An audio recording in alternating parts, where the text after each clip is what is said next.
सुबह ही दिल्ली लौट आए। इसके बाद इटली की प्रधानमंत्री जॉर्जिया मेलोनी और नरेंद्र मोदी की एक तस्वीर सोशल मीडिया पर बहुत तेजी से वायरल हो रही है, जिसमें इटली की PM Meloni Georgia PM Modi के साथ सेल्फी लेते हुए नजर आ रही है। जॉर्जिया ने पीएम मोदी के साथ मुलाकात का वीडियो भी सोशल मीडिया पर साझा किया। वीडियो के कैप्शन में लिखा था #मेलोडी की तरफ से हेलो दोस्तों। पीएम मोदी ने भी इस पोस्ट को रीट्वीट किया है। वीडियो को रीट्वीट करते हुए पीएम मोदी ने लिखा, भारत इटली मित्रता अमर रहे। इटली में G7 शिखर सम्मेलन में पीएम मोदी और जॉर्जिया मेलोनी ने द्विपक्षीय रणनीतिक साझेदारी की प्रगति की समीक्षा की और भारत पश्चिम एशिया यूरोप आर्थिक गलियारे सहित वैश्विक मंचों और बहुपक्षीय प्रस्तावों में सहयोग को मजबूत करने पर सहमति व्यक्त की है। मोदी की दक्षिणी इटली की अपूलिया की एक दिवसीय यात्रा के दौरान शुक्रवार को दोनों नेताओं के बीच मुलाकात हुई और इस दौरान पीएम मोदी ने G7 शिखर सम्मेलन में आमंत्रित करने के लिए इटली के प्रधानमंत्री को धन्यवाद दिया है। और इटली में हुए G7 शिखर सम्मेलन के वैश्विक मंच पर भारत के लोकतंत्र का एक बार फिर डंका बजा। पर्यावरण और AI पर दुनिया को मोदी मंत्र मिला। ये रिपोर्ट देखिए। दुनिया में मोदी की अप्रूवल रेटिंग क्या है? दुनिया के सबसे ताकतवर देश और उनके राष्ट्राध्यक्षों के लिए मोदी कितना मायने रखते हैं, इसका अंदाजा G7 की बैठक के बाद ली गई इस तस्वीर को देखकर लगाया जा सकता है, जिसके सेंटर में है हिंदुस्तान के प्रधानमंत्री नरेंद्र मोदी। प्रधानमंत्री नरेंद्र मोदी इटली में G7 समिट में शामिल होने के बाद स्वदेश लौट चुके हैं, लेकिन इस वक्त पूरी दुनिया में मोदी की तस्वीर छाई हुई है। पीएम मोदी ने G7 सम्मेलन के दौरान कई देशों के राष्ट्राध्यक्षों से मुलाकात की। पीएम मोदी इटली की पीएम जॉर्जिया मेलोनी से भी मिले और इस मुलाकात की सबसे खास तस्वीर मोदी के साथ मेलोनी की सेल्फी रही। प्रधानमंत्री मोदी ने एक के बाद एक इटली में वैश्विक नेताओं से मुलाकात की। प्रधानमंत्री मोदी अमेरिका के राष्ट्रपति जो बाइडेन से मिले और इस मुलाकात पर कहा कि भारत और अमेरिका वैश्विक भलाई के लिए मिलकर काम करते रहेंगे। प्रधानमंत्री ने इटली की प्रधानमंत्री जॉर्जिया मेलोनी के साथ बैठक की और उन्हें भारत को G7 शिखर सम्मेलन में बुलाने के लिए धन्यवाद कहा और साथ ही दोनों देशों के कॉमर्स, एनर्जी, टेलीकॉम जैसे कई क्षेत्रों में मिलकर काम करने पर चर्चा की। पीएम मोदी यूके के पीएम ऋषि सुनक से मिले और सेमीकंडक्टर, तकनीक और कारोबार के मामले में दोनों देशों के रिश्तों को मजबूत करने की बात कही। पीएम मोदी ने फ्रांस के राष्ट्रपति इमैनुअल मैक्रों से मुलाकात की और कहा कि साल में ये हमारी चौथी मुलाकात है। दोनों नेताओं ने रक्षा, सुरक्षा, तकनीक, AI और ब्लू इकोनॉमी जैसे मुद्दों पर चर्चा की। इसके अलावा पीएम मोदी ने G7 शिखर सम्मेलन से अलग पोप फ्रांसिस से मुलाकात की और उन्हें भारत आने का न्योता दिया। पीएम मोदी यूक्रेन के राष्ट्रपति वोलोदिमीर ज़ेलेंस्की से भी मिले, जिनके साथ आपसी रिश्तों और कारोबार के बारे में बात हुई।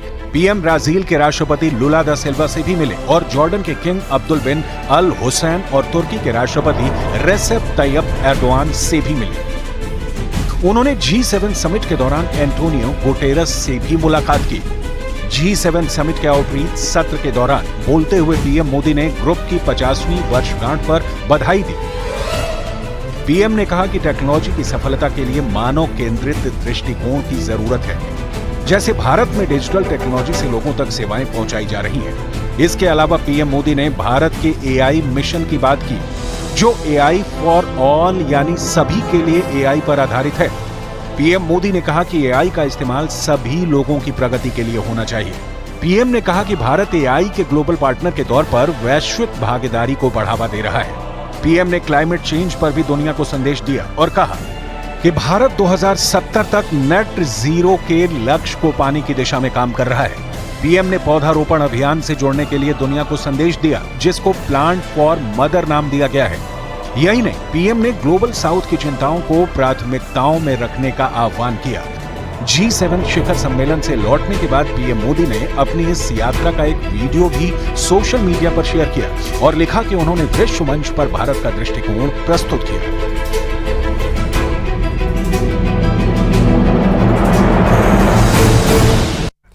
और नीट परीक्षा में हुई कथित गड़बड़ी को लेकर छात्रों का गुस्सा थमने का नाम ही नहीं ले रहा। छात्र सड़क पर उतरकर लगातार प्रदर्शन कर रहे। इस पूरे मामले में अब तक 19 लोगों की गिरफ्तारी की जा चुकी है, जिसमें बिहार की पुलिस ने 14 जबकि गुजरात में 5 आरोपियों को गिरफ्तार किया है। बिहार से गुजरात तक नीट के नटवर लाल की गुत्थी काफी गहरा गई है।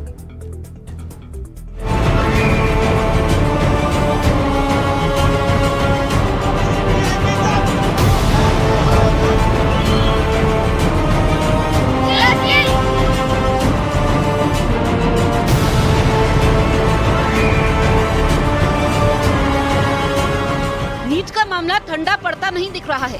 सुप्रीम कोर्ट के साथ साथ देश भर की कई अदालतों में याचिकाएं डाली गई हैं। अदालत मामले की सुनवाई कर रही है। न काउंसलिंग रुकी है, न ही नीट यूजी 2024 को निरस्त किया गया है। एनटीए ने ग्रेस मार्क्स को रद्द कर दिया है और 1563 छात्रों के लिए 23 जून को री एग्जाम की तारीख तय कर दी है। लेकिन इससे नीट अभ्यर्थियों का आक्रोश कम नहीं हो रहा है।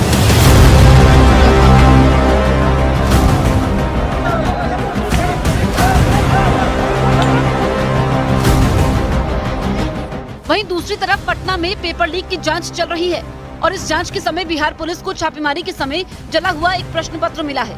साथ में उस प्रश्न पत्र के उत्तर भी हैं, जिसे बिहार पुलिस सबूत मिटाने के तौर पर देख रही है। लेकिन बिहार पुलिस इस नतीजे पर नहीं पहुंच पा रही है कि जो जला हुआ पेपर मिला है वो नीट यूजी 2024 से ही जुड़ा है। बिहार ईओयू ने एनटीए से मूल प्रश्न पत्र मांगा है। एनटीए ने अब तक मूल प्रश्न पत्र ईओयू को नहीं दिया। मूल प्रश्न पत्र मिलने पर ही सबूत की जांच हो सकती है। पेपर लीक की जांच में ये सबसे बड़ी अड़चन है। बिहार पुलिस के मुताबिक अगर एनटीए से पूरी जानकारी मिलती है तो वो पेपर लीक के मामले में किंगपिन तक पहुंच सकती है। दरअसल जिस दिन 5 मई को नीट यूजी 2024 की परीक्षा थी, उसी दिन पेपर लीक की एक टिप पर काम करते हुए पटना के शास्त्री नगर थाने के एसएचओ ने कार्रवाई की और कुल 4 लोगों को गिरफ्तार किया। पुलिस के मुताबिक ये एक संगठित गिरोह है, जिसके कुछ प्यादे और पेपर लीक का फायदा उठाने वाले छात्र पकड़े गए। 5 मई को एक कार में 3 आरोपी पकड़े गए। कार में 4 छात्रों के एडमिट कार्ड की कॉपी मिली। आरोपी सिकंदर ने पेपर लीक की बात कबूल की। पुलिस ने एक नीट अभ्यर्थी एग्जाम सेंटर से पकड़ा। आरोपी अभ्यर्थी ने भी पेपर लीक की बात कबूल की। 2 कोचिंग सेंटर पर प्रश्न पत्र मुहैया करवाने की बात बताई। 4 से 5 मई की रात उत्तर के साथ साथ प्रश्न पत्र देने की बात कही। परीक्षा में सभी सवालों की हुबहू मिलने की बात कही। 20 से 25 छात्रों को उत्तर के साथ प्रश्न पत्र देने का दावा किया। कोचिंग पर छात्रों को जवाब रटाने का दावा किया। 5 मई को शास्त्री नगर थाने में दर्ज की गई एफआईआर में पूरी कहानी को बयां किया गया है, जिसमें शुरुआती जांच में पेपर लीक की बात सामने आ रही है। हालांकि अभी तक एनटीए पेपर लीक से इनकार कर रहा है, लेकिन बिहार पुलिस की जांच में जो बातें सामने आ रही हैं, वो पेपर लीक पर मोहर लगाती हैं। और बिहार ईओयू का दावा है कि पेपर लीक की घटना मध्य प्रदेश और गुजरात में हुई और वहाँ से पेपर बिहार पहुँचा। उधर गुजरात की गोधरा में पुलिस ने नीट परीक्षा पास करवाने की साजिश का पर्दाफाश किया है। पुलिस ने 5 आरोपियों को पकड़ा है, जिसमें 2 आरोपी मुख्य साजिशकर्ता बताए जा रहे हैं। Education consultant company Roy overseas पर आरोप। गोधरा के जय जलाराम स्कूल पर आरोप। नीट पास करवाने के लिए करोड़ों की डील करने का आरोप। अभिभावकों से मेडिकल प्रवेश के लिए पैसे लेने का आरोप। पुलिस को पास कराने वाले 30 छात्रों की सूचना मिली।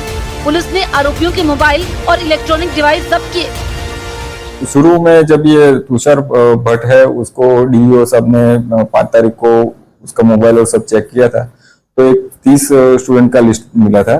साथ में एक 16 बच्चों का अलग से लिस्ट ये परशुराम रॉय है, उसकी ऑफिस से भी मिला था। ये जो 16 बच्चे वो पहला 30 का लिस्ट था, उसके अंदर वो भी नाम उसमें है। पुलिस के मुताबिक गोधरा के जय जलाराम स्कूल के प्रिंसिपल तुषार भट्ट और रॉय ओवरसीज के परशुराम रॉय ने ये साजिश रची। पुलिस ने कैश भी बरामद किया है और साथ में 8 ब्लैंक चेक और 2 करोड़ 30 लाख रुपए का भरा हुआ चेक बरामद किया है, जो अभिभावकों ने इन्हें दिया था ताकि बच्चों को नकल करवाकर नीट पास करवाया जा सके।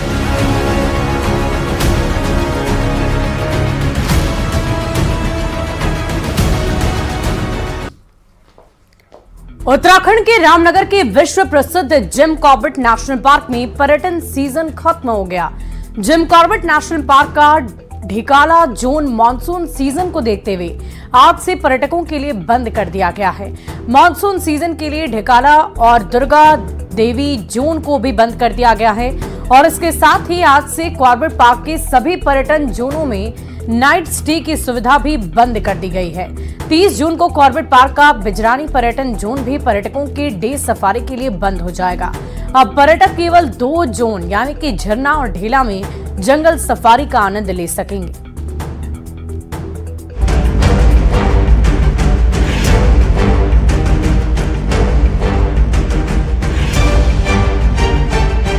इस बार ढिकाला में पर्यटकों को जमकर बाघ के दीदार हुए। वाइल्ड लाइफ और टाइगर के लिए कॉर्बेट पूरी दुनिया में मशहूर है।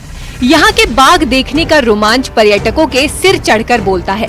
ऐसे में जब वनराज पूरे परिवार के साथ दिखाई दे रहे हो तो इस रोमांच की कल्पना करना भी मुश्किल है। और हम लोग आज सब ढिकाला जोन जा रहे हैं, जो जिम कॉर्बेट का सबसे फेमस जोन जो है वो ढिकाला जोन है और जो है आज ये बंद होने वाला है। और देखते हैं हमें टाइगर दिखता है नहीं दिखता, बाकी लक है। वैसे सबसे ज़्यादा टाइगर इसी जोन में दिखता है।